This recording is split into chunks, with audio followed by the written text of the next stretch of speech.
સમાચારમાં સૌથી પહેલા વાત કરીએ ઠંડીને લઈને શું છે આગાહી તેની રાજ્યના વાતાવરણમાં ફરી પલટો આવી શકે છે। અંબાલાલ પટેલે એક મોટી આગાહી કરી છે। 21 ડિસેમ્બર સુધી વાદળછાયું વાતાવરણ રહેવાની શક્યતા છે।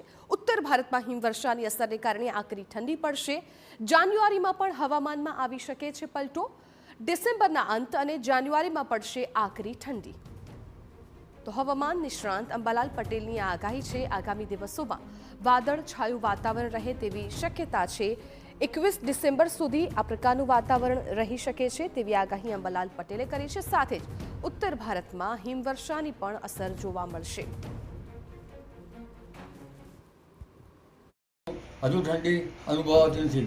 જો કે હમણાં લઘુત્તમ ઉષ્ણતામાનમાં વધારો થવાની શક્યતા રહેશે, પરંતુ લગભગ 21 તારીખ સુધીમાં વાદળો આવશે। 23-24 તારીખમાં આકરી ઠંડીની શક્યતા રહેશે।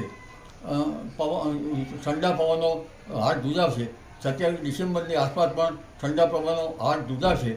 જાન્યુઆરી તારીખ 11 થી 17માં પણ ઠંડી પડવાની શક્યતા રહેશે। આ વખતે જાન્યુઆરીમાં ઠંડો રહેવાની શક્યતા રહેશે।